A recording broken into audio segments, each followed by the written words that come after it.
Hello everyone, welcome back to remarkable studies. आज जो हम टॉपिक करने जा रहे हैं वो role efforts of government in dealing with gender inequality, gender school society. Section D में आपको ये टॉपिक मिलेगा जिसमें दो टॉपिक्स कवर होते हैं, government and non government. Non government वाला टॉपिक मैं ऑलरेडी करवा चुकी हूँ, उसमें भी रोल बताया है जेंडर इनइक्वालिटी से डील करने का। उस वीडियो का लिंक आपको डिस्क्रिप्शन बॉक्स में मिल जाएगा, वहाँ पे जाके आप पढ़ सकते हैं। आज हम बेसिकली ये चीज़ स्टडी करेंगे कि सरकार कैसे जेंडर इनइक्वालिटी से डील करने की कोशिश करती है। इसमें हम सबसे पहले करेंगे meaning of gender inequality. Already discussed है मीनिंग, तो मैं यहाँ पे फिर से डिस्कस नहीं करने जा रही हूँ।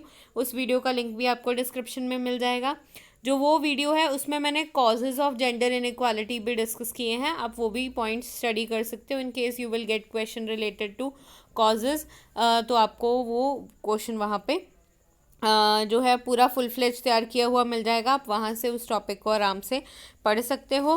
तो आज हम बेसिकली डिस्कस करेंगे कि गवर्नमेंट किस तरीके से जेंडर इनइक्वालिटी से लड़ता है, जेंडर इनइक्वालिटी को दूर करने की कोशिश करता है। जेंडर इनइक्वालिटी आपको पता है भेदभाव मेल एंड फीमेल के बीच में बहुत सारे बेसिस पे होता है, जॉब्स पे होता है, स्कूल में किया जाता है। स्कूल में तो चलो स्कूल अथॉरिटीज़ तो नहीं करती, लेकिन फिर भी कहीं ना कहीं हो जाता है, किसी ना किसी लेवल पे घर में पेरेंट्स द्वारा हो जाता है। तो ऐसी कई बारी सिचुएशंस बन जाती हैं जिसमें कि भेदभाव हो जाता है, उनकी कोई इच्छा नहीं होती ये चीज़ करने की, लेकिन सिचुएशंस ही ऐसी बन जाती हैं। तो गवर्नमेंट इससे बचने के लिए क्या कर रही है? सबसे पहले social empowerment and education. Empower मतलब कि उनको सशक्त करना, जॉब्स प्रोवाइड करना, और साथ ही साथ वुमेन को देना एजुकेशन। एक मिशन बनाया गया जिसमें मेन मोटिव था कि वुमेन ज़्यादा से ज़्यादा क्या हो, एम्पावर हो, उनको ज़्यादा से ज़्यादा क्या दी जाए, एजुकेशन दी जाए, सो that they can get a good job in the coming period of time. इस प्रोग्राम के अंदर क्या किया गया? फ्री एजुकेशन फैसिलिटीज़ दी गई गर्ल्स को। अब पेरेंट्स पहले ही गर्ल्स को स्कूल नहीं भेजना चाहते, क्योंकि दे वांट कि जो बॉय है उनके घर का वो ज़्यादा से ज़्यादा पढ़े, फ्यूचर में जाके नौकरी ले। अब उनकी रिसोर्सेज लिमिटेड हैं, तो सरकार ने बोला गर्ल्स की एजुकेशन फ्री कर दी जाएगी, ताकि गर्ल्स का एजुकेशन जो है वो पेरेंट्स के ऊपर बोझ ना बने और पेरेंट्स उनको बिना कोई भेदभाव किए आराम से पढ़ने के लिए स्कूलों में भेज दें।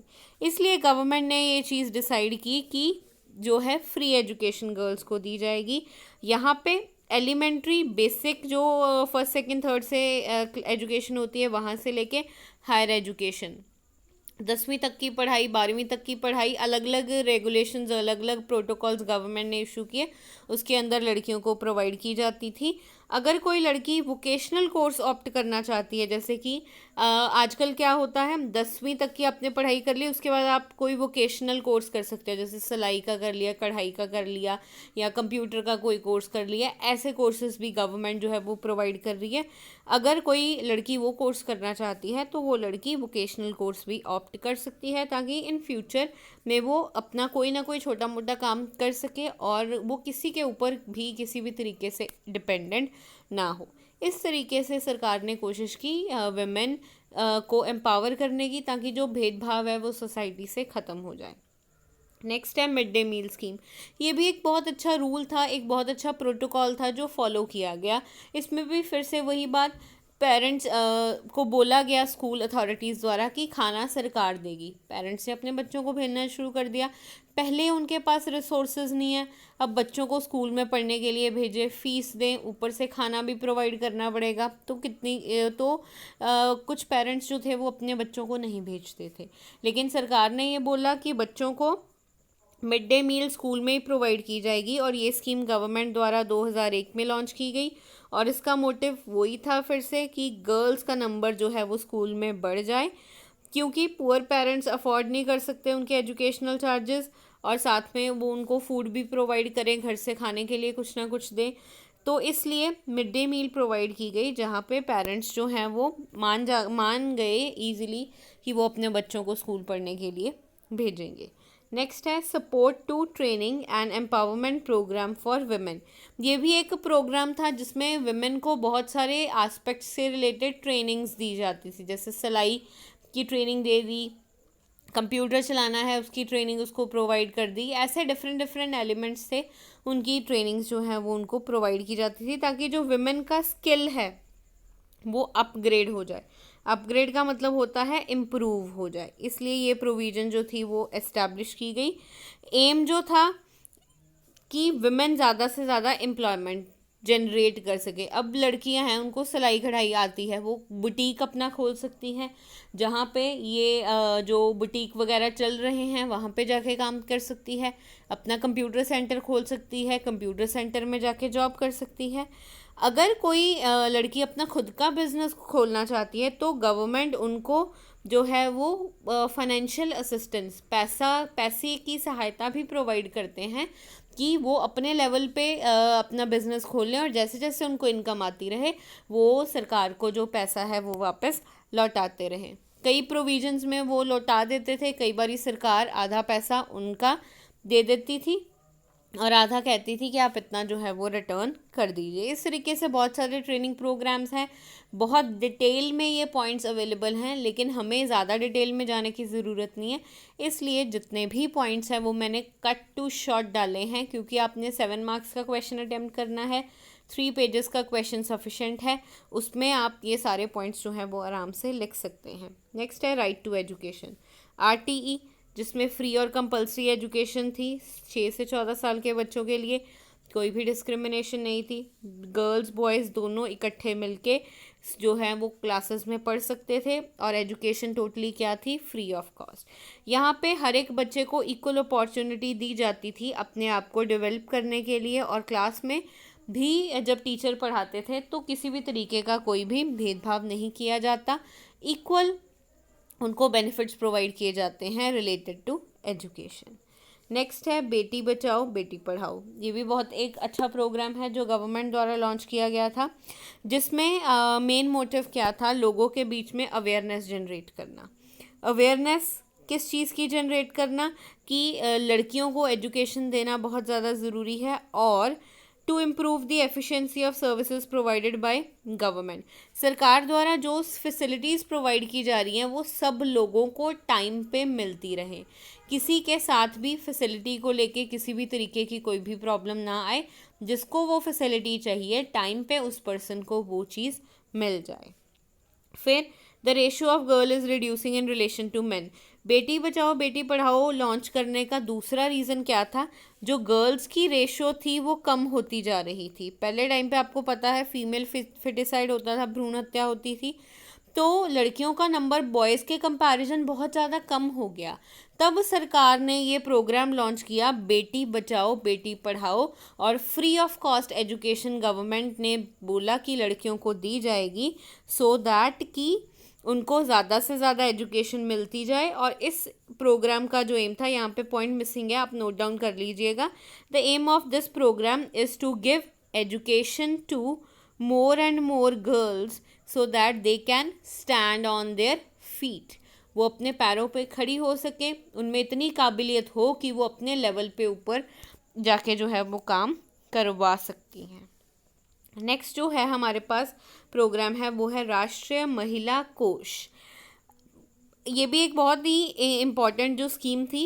इसमें क्या प्रोवाइड किए जाते थे लड़कियों को, माइक्रो फाइनेंस। माइक्रो फाइनेंस मतलब लोन दिए जाते थे बहुत ही अफोर्डेबल रेट ऑफ इंटरेस्ट पे, और उनको रीपे मतलब वापस पे करने का जो टाइम था वो भी बहुत ज़्यादा होता था। इस तरीके से सरकार जो थी वो डिफरेंट तरीके के लोन्स प्रोवाइड करती थी, ताकि जो गर्ल्स हैं वो अपना खुद का बिजनेस जो है वो खोल सकती हैं, और उस बिज़नेस से वो अपने घर के खर्चों को बड़ी ही आसानी से रन कर सकती हैं। इस तरीके से जो गवर्नमेंट का मेन मोटिव था कि ज़्यादा से ज़्यादा फैसिलिटीज़ प्रोवाइड की जाएं लड़कियों को, ताकि वो अपने पैरों पर आसानी से जो है वो खड़ी हो सकती हैं। इसलिए राष्ट्रीय महिला कोष प्रोग्राम जो था वो लॉन्च किया गया। नेक्स्ट जो प्रोग्राम है हमारे पास वो है Rajiv Gandhi scheme for empowerment of adolescent girls. Adolescent मतलब छोटी उम्र की लड़कियां जो हैं वो 15-16 साल तक की जो लड़कियां हैं, उनके लिए भी डिफरेंट स्कीम्स लॉन्च की गई। और ये जो जितनी भी हमारे पास स्कीम्स थी, ये जो स्कीम है वो स्पॉन्सर की जाती थी सेंट्रल गवर्नमेंट द्वारा। मतलब कि जो सेंटर की गवर्नमेंट है ये पैसा प्रोवाइड करती थी इस स्कीम के लिए। इसका एम ये था कि लड़कियों को सेल्फ रिलायंट बनाना, मतलब अपने पैरों पर खड़ा करना, वो अपने बलबूते पे कोई ना कोई काम कर सकती हैं। इसके लिए सबसे पहले इस चीज़ के ऊपर ध्यान दिया गया कि उनकी हेल्थ अच्छी हो और उनको प्रॉपर खाना मिले। इसके लिए स्कूल्स में क्या किया गया, mid day meal scheme launch की गई, और साथ ही साथ जो सैनिटेशन फैसिलिटी है, मतलब availability of toilets specially for girls, करवाई गई अवेलेबल, ताकि गर्ल्स हेजिटेट ना करें स्कूल आने के लिए। वॉशरूम्स प्रॉपर अवेलेबल हों ताकि गर्ल्स का जो हेल्थ स्टेटस है वो इम्प्रूव किया जाए। इस तरीके से बहुत सारी प्रोविजंस बनाई गई। प्रोविजंस का मतलब होता है रूल्स एंड रेगुलेशंस बनाए गए, जिसमें लड़कियों की हेल्थ के साथ साथ उनकी वोकेशनल नीड्स को भी फुलफ़िल करने के बारे में सोचा गया कि अगर कोई लड़की पढ़ाई के साथ साथ कंप्यूटर का कोर्स करना चाहती है, कुकिंग का कोर्स करना चाहती है, तो स्कूल में ये सारे कोर्सेज अवेलेबल हों, ताकि वो बच्चे आराम से बैठ के ये सारे के सारे कोर्सेज जो हैं वो स्कूल में कर सकें, उनको बाहर जाने की बिल्कुल भी ज़रूरत ना पड़े। एक पॉइंट हम लर्नर्स पीछे मिस कर गए हैं, ये है वो point, Rajiv Gandhi creche scheme for children of working mothers. जो लड़कियां काम करती हैं, मदर्स हैं, वो अपने बच्चों की देखभाल नहीं कर सकती, काम पे जाना पड़ता है, तब गवर्नमेंट ने उनके लिए एक स्कीम लॉन्च की जिसमें क्रच की फैसिलिटी प्रोवाइड की गई वर्किंग मदर्स को, साथ ही साथ सिंगल मदर्स को। यहाँ पे क्या होता था, वो अपने बच्चों को इस क्रच में छोड़ जाते थे, सुबह क्रच वाले उनके बच्चों का ध्यान रखते थे।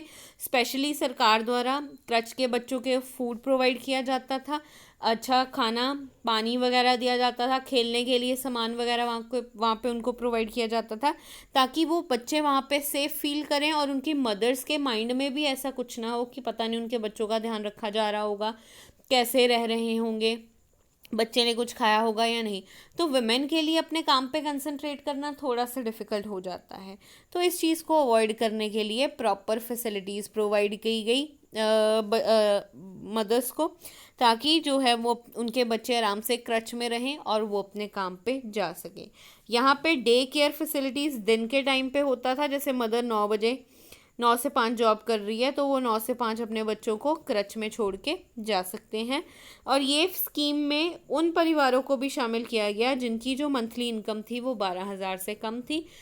हस्बैंड भी काम कर रहा है, वाइफ भी काम करने के लिए जा रही है, तो बच्चे को वो कहाँ पे छोड़ देते थे, क्रच में छोड़ देते थे। इस तरीके से विमेन जो है वो आराम से अपने काम के ऊपर ध्यान दे देते थे। चलिए लर्नर्स, ये थे हमारे पॉइंट्स जिसमें हमने डिस्कस किया है किस तरीके से गवर्नमेंट जेंडर इनइक्वालिटी को दूर करने की कोशिश करती है। आने वाले टाइम पे आपके कुछ टॉपिक्स रिमेनिंग रहते हैं, मेरी कोशिश होगी कि मैं जल्दी से जल्दी आपको वो टॉपिक्स प्रोवाइड कर दूं। इसी तरीके की और वीडियोस के लिए आप हमारे चैनल को कर लीजिए सब्सक्राइब, ताकि आने वाली वीडियोस की नोटिफिकेशंस आपको मिलती रहें। Thank you.